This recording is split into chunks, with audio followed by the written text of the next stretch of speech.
শিক্ষার গুণগত মান বৃদ্ধির লক্ষ্যে শিক্ষা ব্যবস্থায় আমূল পরিবর্তনে উদ্যোগী বর্তমান সরকার। এনসিইআরটির পাঠ্যক্রম সকাল ৮টা থেকে ২ শিফটে ক্লাস করার কথা থাকলেও আপাতত এই বিষয়টি স্থগিত রাখছে শিক্ষা দপ্তর, এমনটাই খবর বিভিন্ন সূত্রে।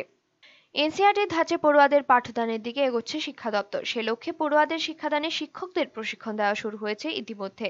জানা গেছে প্রায় ৪৫,০০০ শিক্ষককে প্রশিক্ষণ দেওয়া হবে।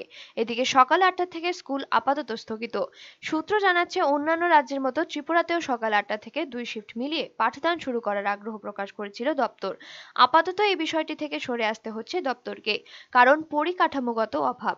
পরিকাঠামো স্বল্পতার জন্য একটি ব্যবস্থাপনার মধ্য দিয়ে একই বিদ্যালয়ে ২ শিফটে ক্লাস করানো হয়। ফলে সকাল ৮টা থেকে শুরু হলে প্রয়োজন পরিকাঠামো। এই প্রতিবন্ধকতার বিষয়টি নজরে আসে দপ্তরের। পাশাপাশি শিক্ষক কুলের বড় অংশ বিষয়টি নিয়ে খুশি নন। দূরে পোস্টিং পাওয়া শিক্ষকরা স্ব স্থানে না থেকে প্রতিদিন যাতায়াত করেন। এর ফলে এই নিয়ম চালু হলে প্রচুর প্রতিকূলতার সম্মুখীন হতে পারে দপ্তর। এর ফলেই নাকি আপাতত স্থগিত রাখার সিদ্ধান্ত। ব্যুরো রিপোর্ট, চ্যানেল দিন রাত।